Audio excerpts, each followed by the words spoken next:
l'Union économique et monétaire ouest-africaine. L'UEMOA, 8 pays, un destin commun, un espace économique harmonisé, ouvert et concurrentiel.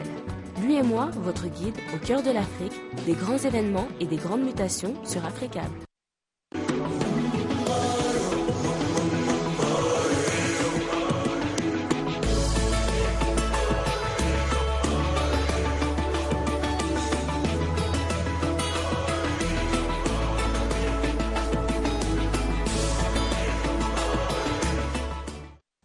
Merci de nous rester fidèles. Bienvenue dans Afrique Soir. Tout de suite, les titres de l'actualité. À la une, la Gambie, des hommes armés ont attaqué ce mardi matin le palais du président Yahya Jammeh, actuellement à l'étranger. L'armée affirme avoir abattu 3 des assaillants. Et en Côte d'Ivoire, la justice a renvoyé ce mardi le procès de l'ex-première dame ivoirienne au 6 janvier prochain. Âgée de 65 ans, Simone Gbagbo est accusée d'atteinte à la sûreté de l'État. Et comme tous les mardis, la page sportive en fin d'édition avec ce soir du tennis en première partie avec le nouveau roi de cette discipline au Mali du nom de Draman Bakayoko. Les explications c'est tout à l'heure avec Yacouba Dansoko.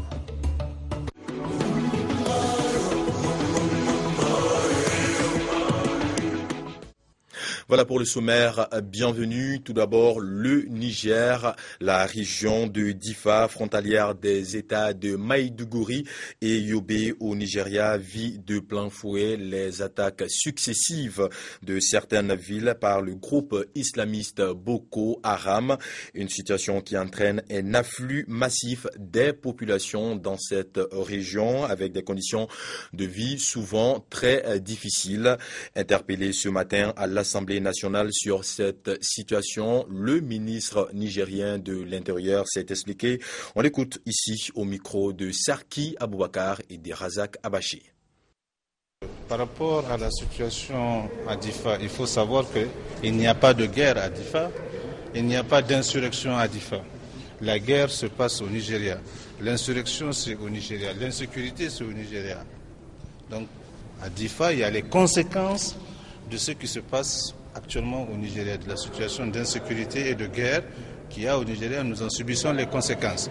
Sur le plan sécuritaire, ça fait longtemps que le gouvernement a pris toutes les dispositions pour anticiper cela.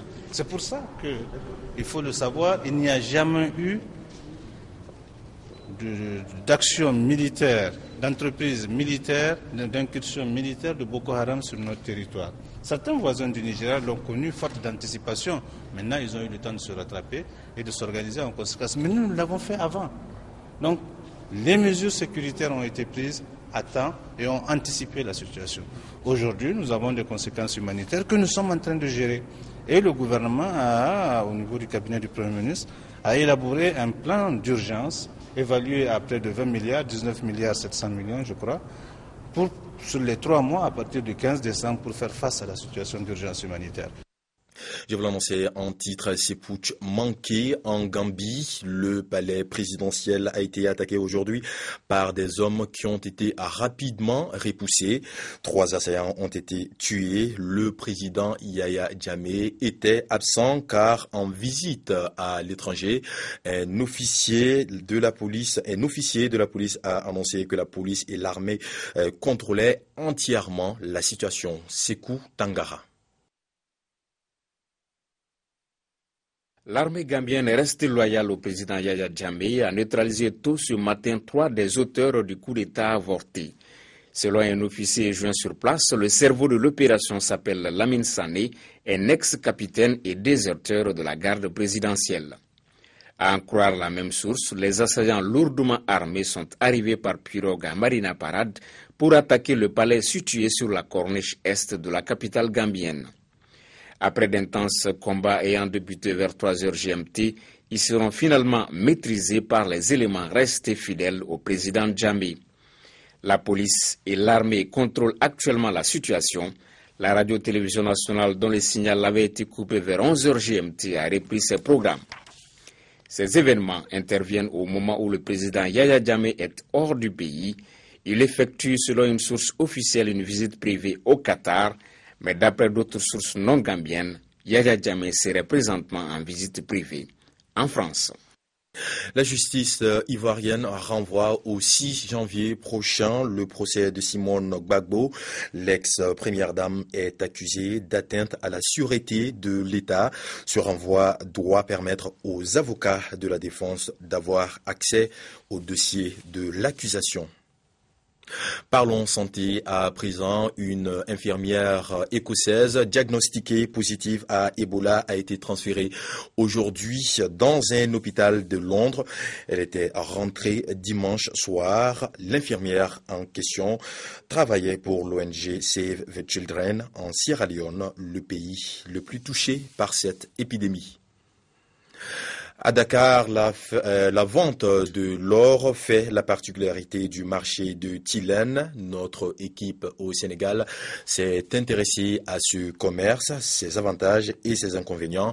Voyons leur reportage ici, signé Louis-Tina Sagna et Ben Labaye.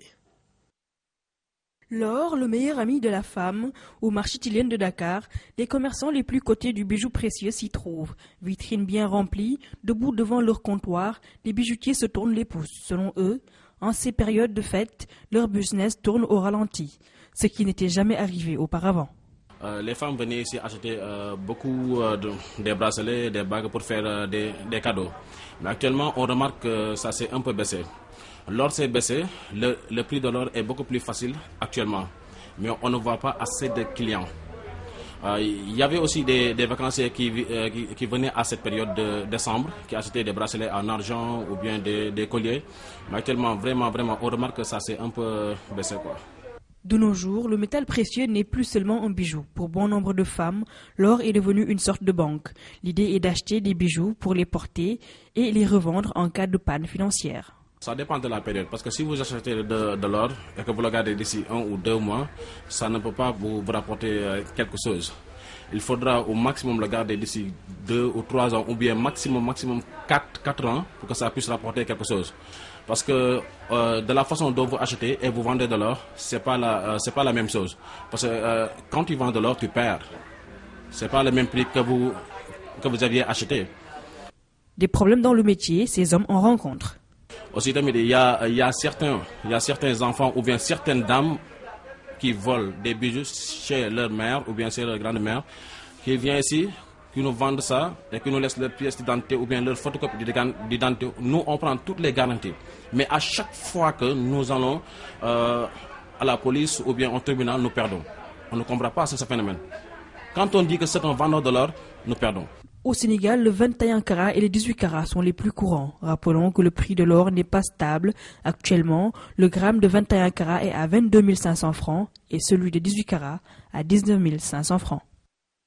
Malgré le contexte économique difficile du Mali, le produit net bancaire de la BMS, la Banque malienne de solidarité, est estimé à 14,2 milliards de francs CFA en fin 2014 et devrait atteindre 15,1 milliards de francs CFA, soit une hausse de 6% en 2015. C'est ce qui ressort de la 41e session du conseil d'administration de la structure qui s'est tenue ce mardi matin sous la présidence de M. Babali Ba, président directeur général de la BMS. Les explications ici avec Souri Kaba Djekite et Daouda Doumbia.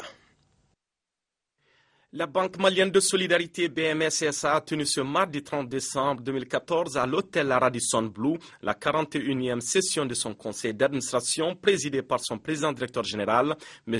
Babali Ba. Elle était essentiellement consacrée à l'examen et à l'adoption du budget 2015 de la banque. L'année 2014 qui vient de s'écouler a été marquée par les faits majeurs ci-après. L'ouverture de 5 nouvelles agences, la signature d'un accord de ligne de refinancement pour un montant de 5 milliards entre notre banque et la BIDC, la signature d'une convention de ligne de refinancement avec la Banque africaine de développement pour un montant de 3 milliards 600 millions. Pour l'exercice 2015, la BMS SA s'est fixée comme principaux objectifs commerciaux la poursuite de l'extension de son réseau avec la création de 4 nouvelles agences et 4 guichets de paiement, la signature des conventions d'accord cadre de refinancement d'une part entre la BMS et la BOAD-KfW et d'autre part entre la BMS et la Fleximbank.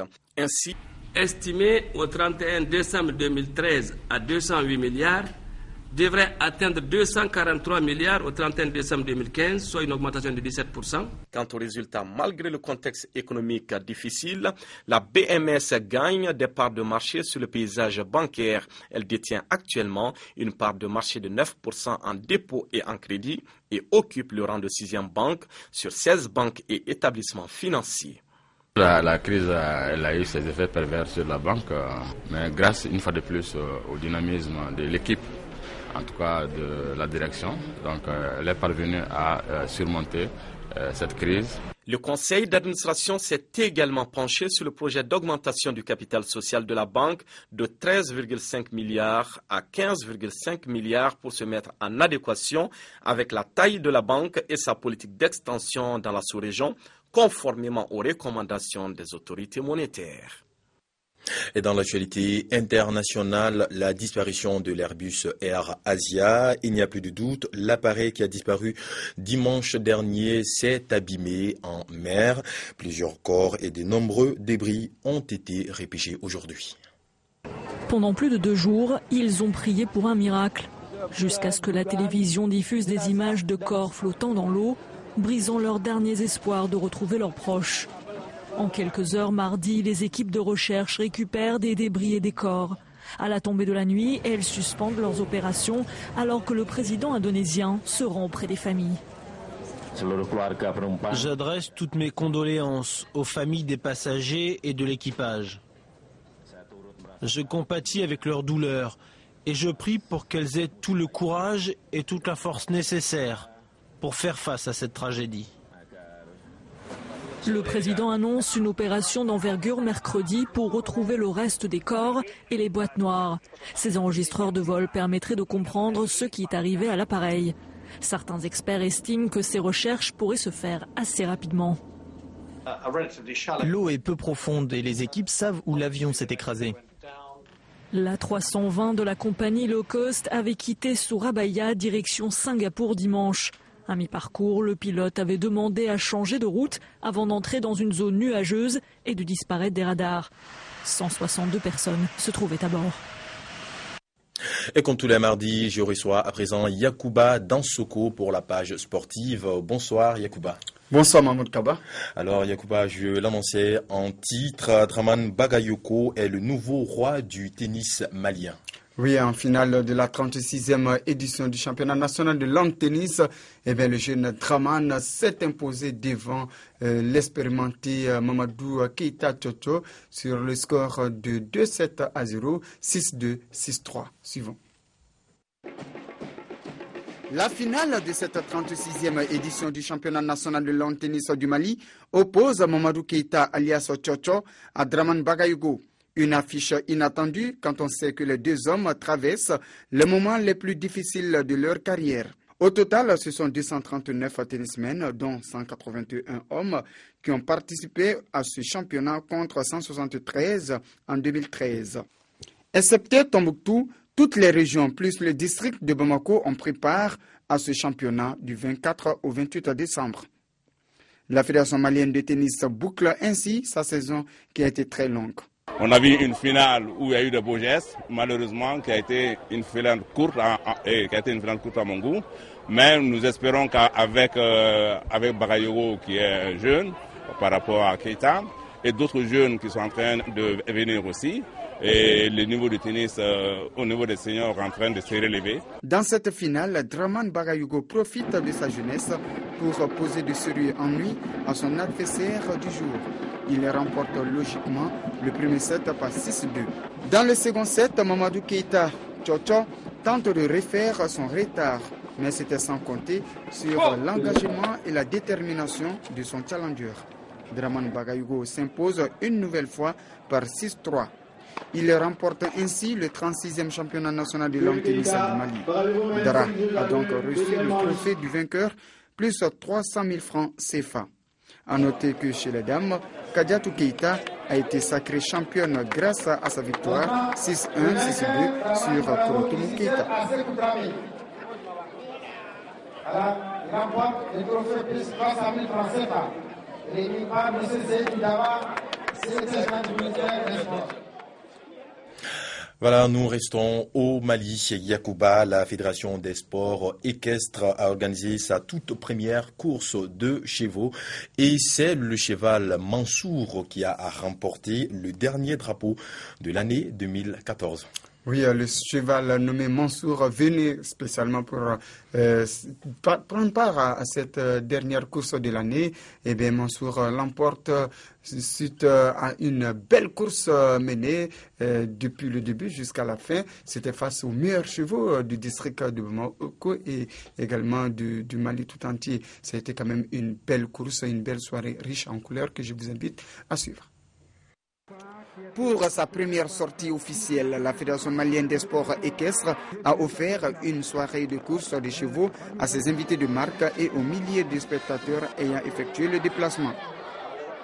La manifestation de cet après-midi, au-delà de son caractère festif, est placée sous le signe de la réconciliation, qui est une impérieuse nécessité au regard de la grave crise que notre discipline vient de traverser durant ces 4 dernières années. Pour cette dernière soirée de l'année, 3 courses étaient au programme. Dans la catégorie des petits chevaux, Respect s'est classé premier devant Gaspi et Farafi. Les chevaux ont couru 2000 mètres. La seconde course réservée au demi-crack a vu la victoire de l'Adri 2 devant Adji et Mouriac. Enfin, la course la plus attendue a été celle des cracks. Cette course a réuni les meilleurs chevaux du Mali. Après avoir couru 2400 mètres, le cheval Mansour appartenant au fils du shérif de Nioro, Moulay Idriss, s'est emparé in extremis de la première place devant Union. Le grand favori et détenteur du drapeau, Maliba, s'est classé 3e. Venu spécialement du Nioro du Sahel pour cette dernière course de l'année, Mansour a affolé tous les compteurs et ce en présence du ministre des Sports. Le gouvernement de la République du Mali entreprend aujourd'hui, en tout cas, de rénover en tout cas le champ hippique, de lui donner une autre dimension, permettre sa sécurisation parce que nous savons que c'est un espace important pour le développement de ce sport. Mansour enlève donc le dernier drapeau de l'année 2014. Auparavant, le plus grand propriétaire de chevaux au Mali, Mamadou Ndiaye Maroufi, avait offert un cheval au ministre des Sports, Oussili Amion Guidou. Voilà, une très belle victoire de ce cheval Mansour. Alors, Yacouba, avant de nous quitter, d'autres infos? Il faut dire Mansour est non à retenir. Tout à l'heure, nos téléspectateurs pourront suivre en direct et en exclusivité une émission spéciale, voilà, shoot d'aujourd'hui qui est spéciale. Il s'agit de faire la rétrospective de l'année 2014. Rétro 2014, c'est tout à l'heure à 22h15 sur Africa Bleu Télévision. D'accord, Yacouba, merci de nous avoir suivis. C'est tout pour cette édition. Merci de l'avoir suivi. Mais nos programmes continuent. Retrouvez à partir de 20h30 l'invité de 20h30, l'invité du jour, et à partir de 21h, Abismo del Passion.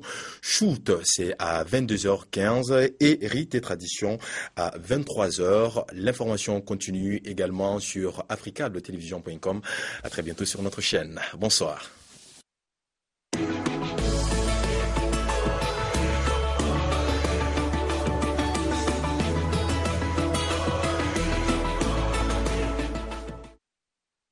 L'UEMOA, l'Union économique et monétaire ouest-africaine. L'UEMOA, 8 pays, un destin commun, un espace économique harmonisé, ouvert et concurrentiel. L'UEMOA, votre guide au cœur de l'Afrique, des grands événements et des grandes mutations sur Afrique.